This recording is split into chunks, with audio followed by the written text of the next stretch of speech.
Hər vaxtınız xeyir olsun əziz dinləyicilərimiz. Bəli, efirdə xarici ölkələrdə yaşayan azərbaycanlıların məşğuliyyətini, ictimai, siyasi fəaliyyətini işıqlandıran ünvanımız Azərbaycandır verilişidir. Bələdçiniz Mətanət Əzimovadır. Xaricdə yaşayan azərbaycanlılarla bağlı dövlət siyasəti Azərbaycan Respublikasının daxili və xarici siyasətinin ayrılmaz tərkib hissəsidir.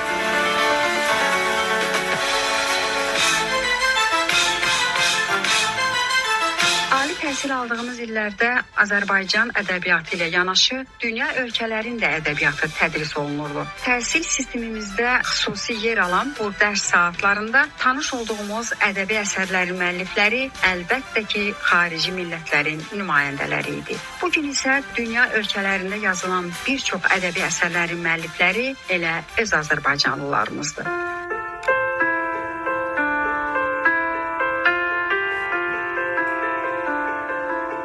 Qəhrəmanların bir döyüş borcu var. Mənim də bir borcum var ki, qələm sahibi olaraq, o da mənim bir döyüş borcumdur. Şəhidlərimizi, qazilərimizi hər zaman qələmə alıb, onu gələcək nəsillərə ötürmək. Bəli, əziz dinləyicilərimiz. Söhbət ötən əsrin 90-cı illərindən etibarən müxtəlif ölkələrə mühacirət edən həmvətənlərimizdən gedir. Doğma vətəni öz ürəklərində məskunlaşdıqları yerlərə daşıyan Azərbaycan övladları, eləcə də sahib olduqları elm, sənət, peşə və istedadlarını Azərbaycan imzası ilə təsdiqləyirlər. Məskunlaşdığı ölkələrdə öz yaşayış tərzini doğma yurdun milli mənəvi dəyərləri əsasında quran həmvətənlərimiz eləcə də bunu ictimai, siyasi fəaliyyətlərində əks etdirirlər. Fikirlərimizi bu dəqiqələrdə studiyamızda olan Ərəbistan Azərbaycanlısı, yazıcı, şair, publisist Mətanət Duyğulunun simasında daha geniş şərh edəcəyik. Amma bugünkü görüşümüz barədə ötən verilişimizdə səsləndirdiyimiz bir süjetə diqqət edək sonra.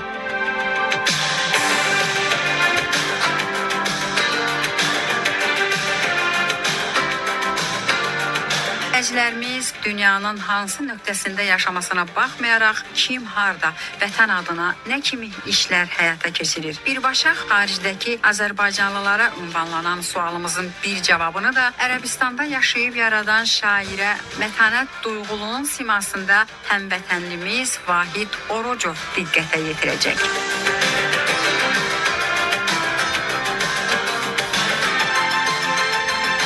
Komandanın sarsılmaz qətiyyəti, əskər və zabitlərimizin misilsiz qəhrəmanlığı, xalqımızın sonsuz fədakarlığı sayəsində 2020 və 2023-cü illərdə aparılan uğurlu hərbi əməliyyatlar nəticəsində Azərbaycan dövləti və Azərbaycan xalqı möhtəşəm hərbi qələbə qazandı. Bu müqəddəs müharibədə döyüşən, qəhrəmanlıq göstərən şəhidlərimiz və qazilərimiz haqqında artıq Azərbaycan yazarları əsərlər yazmağa başladılar və bu mövzuya çox həssas yanaşan yazarlarımızdan biri də Azərbaycan Yazıçılar Birliyinin üzvü Mətanət xanım Duyğulu. Mətanət xanım Duyğulu uzun illər ərzində qazilərimizə, şəhidlərimizə çox sayda şeirlər yazmış. Eyni zamanda demək ki, qələbiyyət çağırış mövzusunda da güclü şeirlər yazmışdır. 2020-ci ilin 44 günlük müharibədə qələbə çaldıqdan sonra o 147 Naxçıvan şəhidinə həsr etdiyi Şanlı Tarixin Yolçuları kitabını yazdı və burada da 147 şəhid haqqında geniş məlumat və onlara həsr etdiyi şeirləri həmin kitaba daxil etdi. Eyni zamanda 2023-cü ilin antiterror əməliyyatında döyüşlərdə şücaətlə iştirak etmiş və yaralanmış və iki gözünü bu döyüşlər nəticəsində bitirmiş qəhrəman qazimiz Bəhruz Hüseynli haqqında da Mətanət xanım Əzablı Yollar kitabını yazmış və bu kitabın təqdimatı 5 iyun 2026-cı ildə Mirzə Fətəli Axundov adına Azərbaycan Milli Kitabxanasında təqdimatı olmuşdur.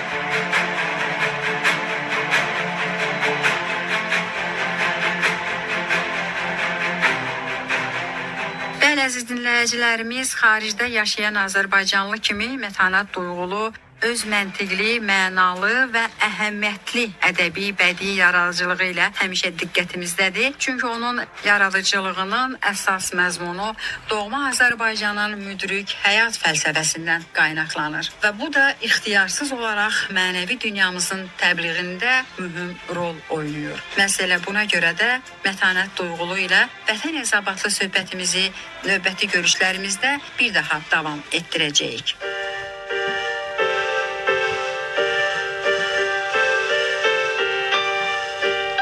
Mətənə xanım, bir daha sizi xoş gördük mikrofonlarımızın qarşısında. Xanım, əvvəla bütün radyo dinləyiciləri salamlayıram, sizləri salamlayıram. Çox təşəkkür edirəm ki, hər zaman mənim yaradıcılığımı və yazdığım əsərləri burada işıqlandırmışsınız. Sizə çox təşəkkür edirəm. Nəinki əsərləri, Azərbaycanın hüdudlarından kənarda yaşayan Azərbaycanlıları belə hər zaman işıqlandırmışsınız. Çox təşəkkür edirəm, var olasınız. Nədən yazırsınızsa yazın, sizdə vətən məntiqi yerindədir. Buna görə sizə xüsusi təşəkkür edirik. Mən də çox sevirəm sizin yaradıcılığınızı. Çox sağ olun. Dinləyicilərimizə vəd etdiyimiz kimi artıq sizinlə studiyamızdayıq. Keçək o söhbətə ki, bu yaxınlarda Mirzə Fətəli Axundov adına kitabxanada Əzablı Yollar adlı əsərinizin təqdimatı keçirildi. Məmnuniyyətlə Mətənət xanım. Mən bu kitabı Səudiyyə Ərəbistanında olarkən yazdım. Çünki qəhrəmanların bir döyüş borcu var. Mənim də bir borcum var ki, qələm sahibi olaraq, o da mənim bir döyüş borcumdur. Şəhidlərimizi, qazilərimizi hər zaman qələmə alıb, onu gələcək nəsillərə ötürmək. Və bir qazimizlə tanış oldum. Demək olar ki, bu qazimizin hələ bizim olmayan çərkimizin övladlarından biridir. Onun anası bizim həmvətənlərimizdəndir. Və həmin qazimiz Bəhruz Hüseynli hər iki gözünü vətən uğrunda itiribdir. Özü də ki, evin tək bir oğlu, tək bir övladı. Onun keçdiyi nəinki döyüş yolu, həyat yolu belə əzabların əzabından beş betərdir. Və bunu dinlədim, müsahibə götürdüm və istədim ki, bunu gələcək nəsillərimizə, övladlarımıza və yaxud da Azərbaycanda yaşayan, Azərbaycanın hüdudlarından kənarda yaşayan hər bir kəsinlə bölüşün və tanıdım. Əzablı Yollar adlı kitabı nəinki bir qazimizin həyat hekayəsini işıqlandırmaq və müharibənin görünməyən tərəflərini bütün xalqımıza çatdırmaq, qəhrəmanların keçdiyi, bizim bilmədiyimiz, görmədiyimiz, keçdiyi o əzablı yollar var ha, onu xalqımıza hər bir kəsə çatdırmaq və bildirmək ki, bizim şəhidlərimizin yatdığı torpağı biz ziyarətgah bilməliyik. Qazilərimizin nəfəs aldığı hər bir yer, hər bir yuva eyni zamanda yenə bizim ziyarətgahımızdır.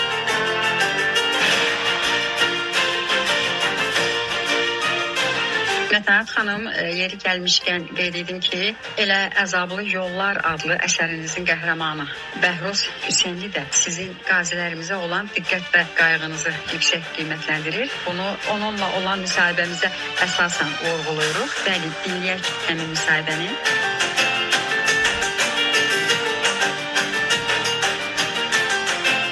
Bəhruz bəy, sizə həsr olunmuş Əzablı Yollar kitabının müəllifi Mətənət Duyğulunu necə bir insan kimi tanıyırsınız?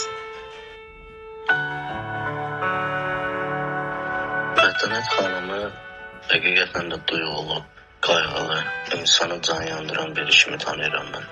İnsanın ən incə nöqtəsindən ən qalın nöqtəsinə qədər anlayan bir kimi tanıyıram. İnsanın o ruhunun dərinliklərinə gedən bir kimi tanıyıram mən onu.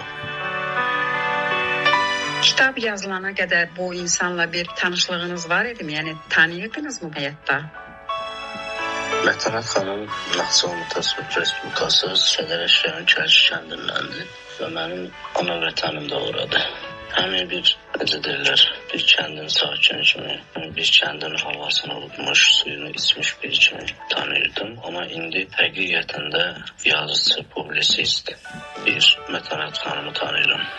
İnsanla maraqlanan, insanların qayğısına qalmağa çalışan bir Mətənət xanım kimi tanıyıram mən onu. Kitabın təqdimatında iştirak etdinizmi?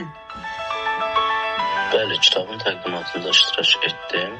Həqiqətən də təsirli anlar bağışladı mənə o kitabın təqdimatı. Çünki mən 3 ildən sonra bu hərbi formamı, çiynində ulduzlar olan hərbi formamı yenidən geyindim və o insanların qarşısına çıxdım Mətanət xanımın hesabına. Sizcə təqdimat necə keçdi? Sizə necə təsir bağışladı?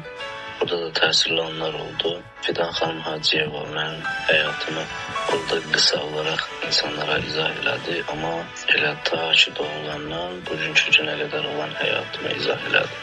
Və o anlar mənə çox təsir elədi. Bir anlıq belə deyim də keçmişmə qayıtdım və nəhayətində isə mənə həqiqətən də qürur duydum. Özümdən bir anlıq fəxr elədim ki, mən yenə də ayaqdayım, yenə də insanların, sevdiklərimin yanındayım və yenə də həyatdan əlimi üzməmiş bir kapitan kimi həyata davam edirəm. Çox sağ olun Bəhruz bəy, təşəkkür edirik. Bəli, Mətanət xanım, qanları, canları bahasına Qarabağımızı düşməndən azad edən şəhidlərimiz və qazilərimiz hər an diqqət və qayğımızın əhatəsində olduğu kimi, eləcə də onların qəhrəmanlıqları ədəbi, bədii əsərlərimizdə geniş yer alır.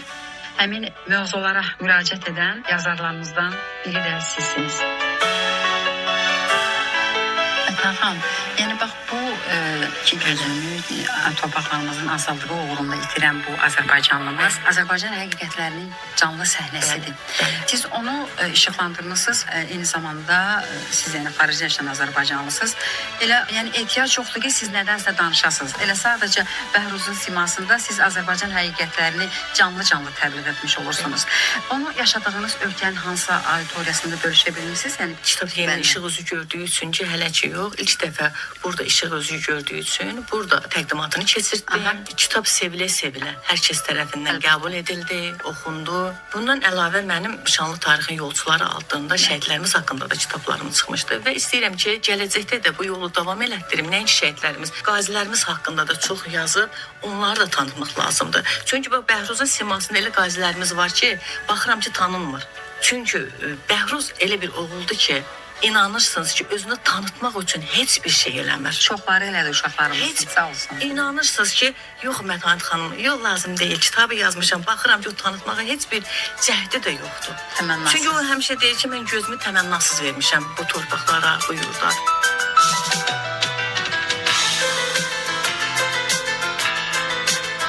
Bəli, əziz dinləyicilərimiz, Azərbaycan həqiqətlərinin canlı daşıyıcıları olan xaricdəki Azərbaycanlılarımız eyni zamanda onun ən operativ təbliğatçılarıdır. Elə bugünkü verilişimizin iştirakçısı Mətanət Duyğulunun ədəbi, bədii təfəkküründə rəngarəng məsələləri əhatə edir. Məsələ buna görə də Mətanət xanımla söhbətimizi növbəti görüşlərimizdə də davam etdirmək ümidi ilə bugünkü efir vaxtımızı başa çatdırırıq. Əziz dinləyicilərimiz, xatırladıram ki, siz Azərbaycan Beynəlxalq Radiosunda xarici ölkələrdə yaşayan Azərbaycanlıların məşğuliyyətini, ictimai, siyasi fəaliyyətini işıqlandıran ünvanımız Azərbaycandır verilişini dinlədiniz. Verilişin aparıcısı Mətanət Əzimova, rejissoru Qızqayıt Cəlal qızıdır. Sağ olun əziz dinləyicilərimiz, görüşənədək.